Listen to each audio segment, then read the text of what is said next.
Kita coba tanya langsung ke Dokter Joko. Dokter Joko, kira-kira ada cerita apa terkait bagaimana rumah sakit kalau dari PKU Jogja melayani sebegitu banyaknya ketika itu korban yang jatuh datang ke rumah sakit? Seperti apa Dokter Joko? Baik, Bismillahirrahmanirrahim. Assalamualaikum warahmatullahi wabarakatuh. Baik, wanita sekalian. Jadi singkat saja saya kira dan mungkin juga ini sangat heroik ya pada Mhm. waktu itu. Waktu itu saya diberikan amanah menjadi wakil direktur penunjang medis. Ya, direkturnya Dr. Muhammad Iqbal, spesialis penyakit dalam, dan wakil direktur pelayanan medisnya Dr. Ahmad Hidayat, SPOG, MKes. Waktu itu ya, sebelum kejadian itu, hari-hari sebelumnya, rumah sakit kami itu siap untuk apa kalau terjadi apa bencana dalam bentuk Merapi meletus. Sehingga apa yang kami siapkan itu kaitannya berkaitan dengan misalkan korban Gunung Merapi, luka bakar dan sebagainya. Nah, betul kejadiannya jam 6 kurang 10 ya. Waktu itu saya tinggal di rumah saya di Jalan Kaliurang. Begitu kejadian gempa, saya akan pulang ke rumah saya di sebelah di terminal lama itu, Mhm. di Sitian. Ya. Nah, pada saat saya pulang dengan istri saya pakai mobil Karimun waktu itu saya ingat ya. Dari utara ke arah selatan kok kok apa namanya eh, kerusakan yang ditimbulkan ini kok kayak bukan gunung meletus gitu ya. Sehingga saya bersimpulan ini bukan gunung Merapi meletus, tapi gempa. Ternyata betul gempa yang tadi Mas Budi sampaikan. Sehingga saya minta kepada istri saya, Bu, sudah tinggal saya tetap di sini, ya, di pinggir jalan, karena rumah saya kan di gang itu. Mhm. Kemudian saya harus ke PKU. Waktu itu kira-kira jam 7 kurang ya, jadi 1 jam lah, kurang sedikit. Apa yang terjadi Mbak Khalina dan sekalian? Jadi setelah sampai di perempatan kantor pos ya, itu orang sudah meludak. Mhm. Jadi mobil saya saja tidak bisa parkir di depan rumah sakit. Mhm. Mobil itu saya parkir waktu itu hari Sabtu ya. Mobil itu saya parkir karena nggak bisa masuk ke barat. Saya parkir itu paling pol itu di depan BNI, coba bayangkan, hampir Ya. perempatan kantor pos itu. Saya jalan kaki. Dan mobil itu berada di situ dari Sabtu pagi, Ahad, Senin, Selasa, Rabu. Rabu saya baru pulang. Mhm. Selama 5 hari saya tidur di kantor saya, ya, dan saya tidak tahu persis rumah saya kayak apa. Karena di sebelah kiri saya penghuninya kerobohan bangunan itu kemudian harus operasi di rumah sakit, ya. Kemudian di sekitar saya lah pokoknya ada, tapi rumah saya alhamdulillah eh, tetap utuh, alhamdulillah. Nah, apa yang terjadi begitu saya jalan itu perempatan kantor pos sampai PK sudah penuh orang. Ada mobil, ada truk, ada segala macam mobil yang mengangkut pasien. Jangan ya, apalagi di situ ya, apalagi di ruang parkir itu. Di ruang parkir itu sudah banyak. Nah, pasien dan yang membawa pasien itu. Apa yang terjadi? Waktu itu kami terus terang saja, jadi saya kira belum ada LPB ya, belum ada LPB, belum ada MDMC. Jadi penanganan yang kami lakukan itu ya ya tidak seperti sekarang ya gitu. Nah, saya datang pertama kali pada waktu itu karena Pak Direktur kami waktu itu di Jakarta ada acara. Kemudian Pak Wadir Yanmednya masih di rumah dan siang-siang baru rawuh.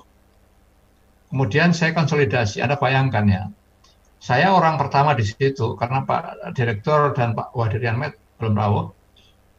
Coba Mas Budi bayangkan saya waktu itu ya, saya harus jadi macam-macam Pak. Komandan lapangan. Mhm. Saya harus ngatur triase. Jadi triasenya waktu itu pakai apa namanya? Coba cari rafia. Rafia yang hitam, rafia yang merah, rafia itu ya. Jadi yang langsung meninggal kasih hitam. Ya, ada simpah-simpah tua itu terutama meninggal dikasih Pokoknya harus membedakan mana yang harus kita tangani gitu.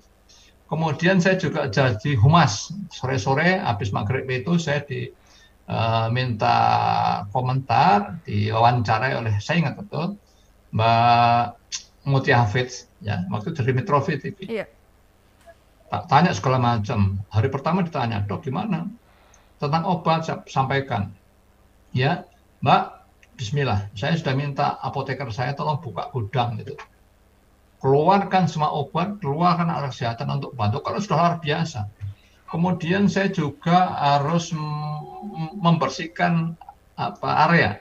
Saya minta kepada teman-teman, tolong hadirkan mahasiswa UMY, kemudian pokoknya anak-anak muda dari Muhammadiyah, apa sekolah, apa perguruan tinggi, tolong ambil apapun, cari kantong plastik, bersihkan itu.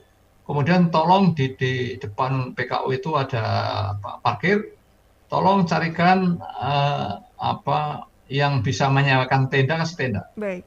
Karena waktu itu kabarnya ada gempa susulan.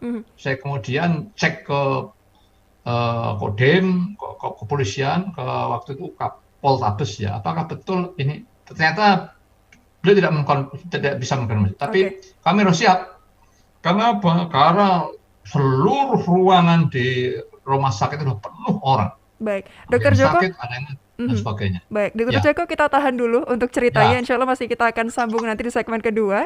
Insya Allah pemirsa TVmu jangan kemana-mana. Anda yang boleh bergabung silahkan di televisi Muhammadiyah, kami masih live dan kami akan kembali sesaat lagi. Iya, pemirsa TVmu, terima kasih Anda masih bersama kami dalam program Covid Talk on TV. Tadi kita sudah berbincang terkait bagaimana sebetulnya kondisi ketika gempa Jogja 2006. Tadi Den Budi sudah menyampaikan, Dokter Joko juga sudah kemudian memaparkan begitu ya, kira-kira untuk pelayanan kesehatannya seperti apa. Tapi belum selesai Dokter Joko. Nah, tadi sempat terputus karena ada jeda pariwara. Mungkin bisa dilanjutkan Dokter Joko, silakan. Ya, jadi baik Mbak Khanita. Jadi waktu itu kan banyak korban fraktur ya. Nah, waktu itu sampai jam 10 listrik masih mati, bayangkan. Sehingga kami harus konsolidasi teman-teman yang aman, ya, rumahnya aman, keluarga aman, tolong masuk tanpa kecuali. Karena mobilisasi orang itu penting di rumah sakit. Dan alhamdulillah rumah sakit kami masih utuh. Jadi kalau rumah sakit kami utuh, maka kami bisa memberikan pertolongan kepada siapapun yang memberikan pertolongan. Nah, masalahnya kan tenaga. Karena set capacity ini, ya. Jadi lonjakan kapasitas luar biasa, pasien luar biasa membeludak, sehingga mau tidak mau saya harus menghadirkan siapapun yang bisa hadir. Alhamdulillah jam 10 listrik hidup. Maka pertama yang harus saya pikirkan adalah kami rumah sakit harus bertindak cepat kepada korban yang harus dioperasi. Saya ingat ya, jam 10 operasi pagi Sabtu itu sampai 24 jam itu saya ingat betul. Operasi yang kami lakukan itu 36 operasi, maraton tanpa tidur itu, Mbak. Tuh, bayangkan. 36 ya, Dok ya? Ya, 36 pasien. Jadi rata-rata 1-2, jadi kan kami punya 4 kamar operasi. Jualan semua itu. Ya. Karena kami tadi memobilisasi orang. Dokter bedahnya tambah, kemudian perawatnya tambah, sekolah macam tambah. Sehingga selama 24 jam kira-kira kami operasi 36 pasien. Nah, yang menarik Mbak, pada saat Mbak Mutia itu tanya, ya, Mutia Hafid itu tanya, dok gimana rumah sakit swasta? Saya bilang, sudahlah, saya percaya sama Allah. Allah akan mengganti, betul Mbak. Gudang farmasi keluarkan semua, pokoknya untuk pasien. Tidak sampai 1 bulan saya diminta oleh Bulan Sabit Merah Kuwait, kalau salah, Timur Tengah ya. Saya dipanggil. Pak dokter tapi bahasa Inggris ya, silakan datang. Dia punya tempat penyimpanan alat obat dan sebagainya itu di Hotel Drongto. Biasanya kalau orang memberi itu kan ada listnya, 1 apa, 2 apa. Loh kok nggak ada? Begitu sampai di sana, mana dokter yang akan Anda berikan kepada kami? Pak dokter, pakai bahasa Inggris ya. Kami memang enggak berikan itu. Tapi Pak dokter lihat ini ada alat segala macam itu, Anda ambil. Oh, kaget saya. Masya Allah. Ya, akhirnya saya ambil hampir 3, kalau enggak salah lupa, saya 3 truk tuh. Ibarat saya ambil semua. Sebenarnya bapaknya itu, ini jangan diambil, ini jangan, silakan yang lain Pak ambil. Ya, ambil. Jadi belum sampai sebulan, Allah sudah ganti berlipat-lipat itu. Itu kesan saya waktu itu ya. Jadi memang Siapa yang menolong umat Allah, maka Allah akan menolong, itu betul adanya. Di situ saya punya, luar biasa. Belum sampai sebulan diganti oleh Allah. Mhm. Itu ya. Untuk sementara itu nanti biar Oke. Dr. Tamrin ada waktu untuk juga sampaikan ya. Baik, baik. Ada lagi, Pak? Baik, Iya, iya. artinya luar biasa dinamikanya ya Dokter Joko ya, dan Allah Oh ganti iya. dengan begitu mudahnya.